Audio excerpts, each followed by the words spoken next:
Thank you everyone for being here. I'm excited to be back in London and just learn from all of you. Some of the panels earlier today and really seeing that, not only do British people have better accents and better hair and better style, but the pop-up and the retail environment and industry here is thriving, and it's really leaps and bounds ahead of the US, and it's great to learn from what you guys are doing here, and hopefully I can transport some of that back to the US, back to our company, and take those learnings and implement them. So as Becky mentioned, my name is Eric. I'm the co-founder and CEO of Storefront, and I'm here to share with you 3 insights that we've learned about the US market, about retail, and about pop-ups in the United States.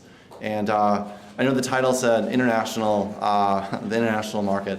Well, in classic US style, I'm going to talk about the US, so as international.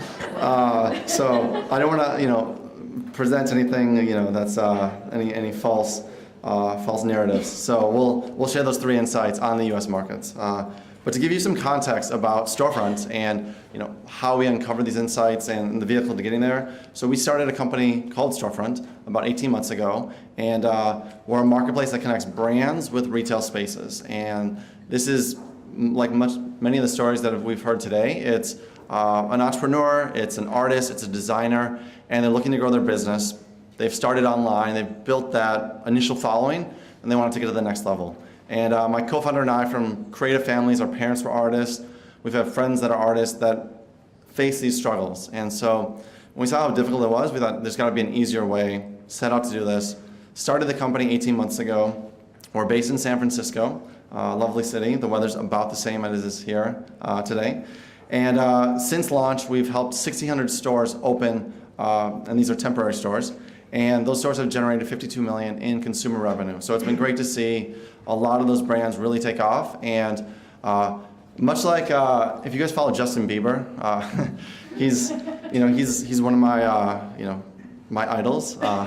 Maybe not exact idol, but he's in Canada. He's singing in his basement, and his mom likes him. And moms always like their children that sing. And then she posts his videos on YouTube, and then he builds this following, and all of a sudden he's this global celebrity, right? And that's kind of how we see our job. It's like we're YouTube. There's a lot of amazing brands out there. How do we provide that platform for them to really scale and become the next Justin Bieber in their own right? So let's dive into those 3 insights. So the first is that every city is different. Really, what we've seen is that cities are like people. Cities have their own personalities. Cities have their own values. Cities have their own ecosystems, and cities attract people that are like them. And a prime example is looking at San Francisco versus New York City. On the surface, both are very large cities. They're coastal cities that are some of the most expensive cities in the US. They attract people after college and have some of the most notable companies, large companies in the US. But when we get under the covers, you realize that these cities are very different from one another, and they attract very different people and will have a very different environment for retail and for pop-ups. Take San Francisco, for example. It's really a foodie mecca. People are very interested in the restaurant pop-up scene, what latest food trends are really on the radar, following different blogs about food, Instagram about food. It's really just people are, they plan their weekends around what food pop-ups are happening, and that's great.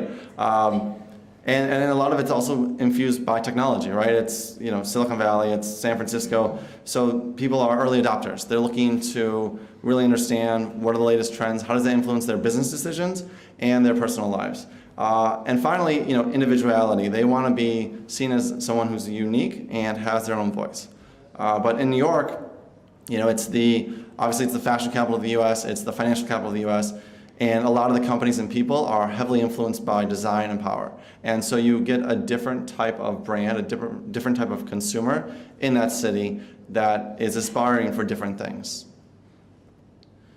And what we found here is, and we thought this was very telling, this is the percent of pop-ups that are opened by local businesses. So 84% of pop-ups in San Francisco are opened by local businesses, whereas in New York, it's 38%.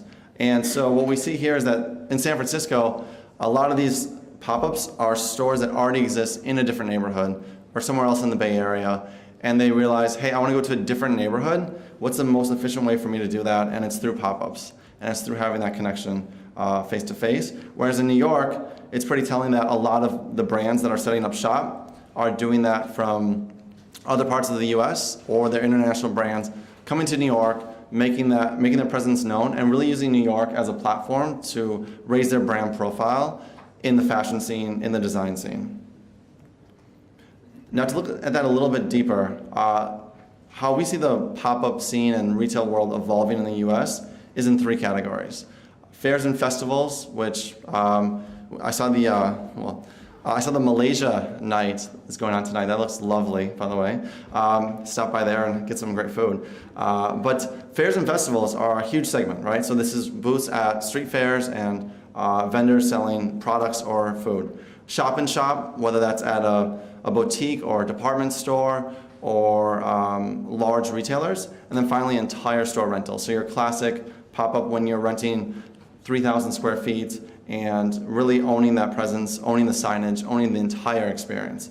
And you'll see here that San Francisco is really driven by the fairs and festivals and the shop and shop. And so those are lower price points, they're lower risk, and they're easier to get started. And so that's why a lot of those local businesses will use this to open up their second store, if you will. And then in New York, the entire store is really what's driving the market. So it's brands that are going into Soho, Williamsburg, Lower East Side, so many great neighborhoods, and a lot of those neighborhoods depend on the different types of consumers that you're targeting. But they are, really, the landlords there are also much more open to the short term, and we've seen a lot of landlords in New York City turn down long-term leases because their month-over-month increase in rent going 5-10% monthly, there's an increase in the rent they can charge. Hey, if I can fill up my space, I'm going to prefer short-term in New York versus a long-term deal. If you sign a long-term lease for retail in New York, as a landlord, you're missing out on the upside. So we've seen many of the landlords prefer and set up separate businesses for these entire store rentals. But if we look at, those 2 large cities, and that's great, and a lot of the large brands and those cities get a ton of press. Hey, here's the latest brand coming to New York City or San Francisco or LA, but that's just really the tip of the iceberg. What we've seen is that 3 out of every 4 pop-ups in the US are small town. It's the maker that's on Etsy or Shopify or another platform, and they're going to a boutique, they're going to a street fair, and that's how they're getting started. And that's really the lion's share of the industry. And while the glitz and glamour of New York and the large cities really takes the press, by storm, the majority of sales, the majority of consumer interactions and pop-ups are in the small towns.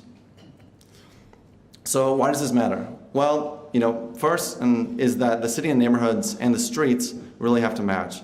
Guy mentioned location, location, location, and that's incredibly true.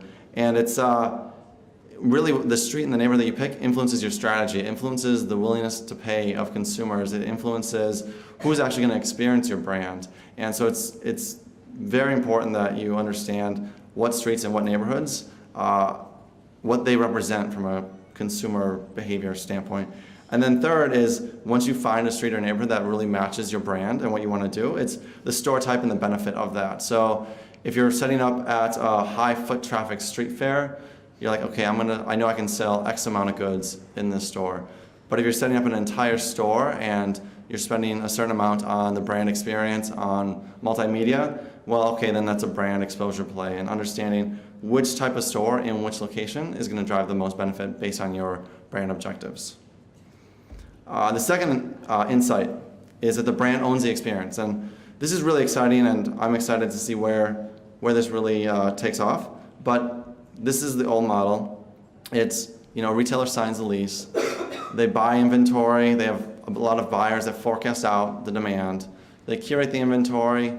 Then they manage the markup and sell the products. And ideally, everything's, at peak. But when it post-peak, they mark it down. Sure, take the losses if there are any. And that's really what retail has been for a lot of the big box, a lot of the stores in the US. Now the new model, which I think is very, very exciting, is that these retailers are now partnering with brands. The brands curate that experience, and the brands control the inventory. So if you look at Neiman Marcus, Macy's, Target, so many of these large retailers and department stores are now getting involved in this model because there's lower financial risks. You're not putting out a certain amount of capital to buy that inventory. You're putting the risk on the brands. But the brands, in return, get access to the consumers and are able to control that experience. So if you go to a wholesale, do you know where your products are? Do you know what shelf they're on? Do you know what brand they're next to? You don't control that experience and how it's delivered. And with this new model, you do. And we've seen it be incredibly powerful for the brands we've worked with. This is one example. But it's really having those face-to-face conversations. And why does this matter? Well, first is access. Now these brands are able to access department stores and large retailers that previously weren't able to access. And so 5-10 years ago, getting into a Macy's, getting into a Neiman Marcus was incredibly difficult, and there were a lot of barriers. And now we're seeing that these retailers are coming to us, they're coming to these brands, they're asking them to be a part of that experience. Second is not only do the brands have more access to these stores, but they have greater control of their brand and that in-store experience. And then finally, the increased foot traffic and new customers that are driven to those retail stores and those department stores create a better experience for all involved. And the third insight, which comes to Guy's analogy of dating, and Friday nights are like pop-ups, and the Monday bar scene is the real retail experience. Well, consumers expect more, and so consumers want that like Friday night date night. They want to be wowed. They want to be wined and dined, and they don't want just the run-of-the-mill experience when they're shopping, because to get a consumer to leave their apartment, leave their flat, it has to be something that's compelling for them. And it has to be very compelling for them to tell their friends or for them to come back to your store. And what we've discovered is really there's two types of shopping.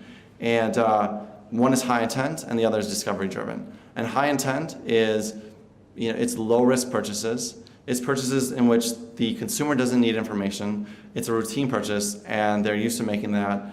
And it's at a price point in which they can not think twice about making that purchase and just do it. And so that works very well for Amazon. That works well for Uber or Halo or any other platforms or apps in which you know the product you're buying, and that's great. And that type of experience should not be what pop-ups are. Pop-ups are really about the discovery-driven experience. Brick and mortar is about the discovery-driven experience. It's about being delighted. It's about knowing categorically what you want as a consumer, but not the exact product. And so when you get there, there's delight, there's that conversation with the maker, and there's that tactile experience with the product. And I mean, this is something that can't be replicated online. When you have that face-to-face conversation, when you're intimate with a product, and when you're able to really understand what the brand represents in a physical setting, it can be magical in the right setting. And when do these discovery-driven experiences happen? Well, 87%, what we found, is a Friday, Saturday, or Sunday, is when these interactions between a consumer and a brand take place.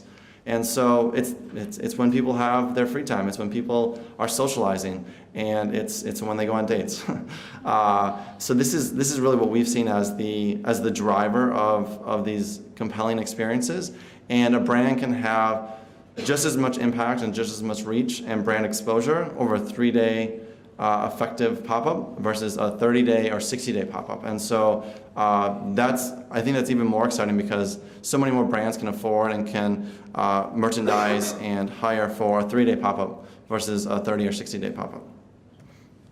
And why does this matter? Well, customer expectations are everything. If you don't meet your customer expectations, then you're kind of dead in the water. And so it's really important to be able to understand what they expect with retail and how they, in their mind, position retail and that experience, and then also understanding the effective marketing spend with regards to this. And so if you're able to do a shorter term store, but it's on the weekends, you're going to have a much more effective campaign with your pop-up. So in summary, why brick and mortar matters, why pop-ups matter. What we've seen is they create incredibly rich experiences which are not replicable online. You're able to connect with consumers better than any other means, and you're able to control your brand message, which really proves dividends and ROI in the long term.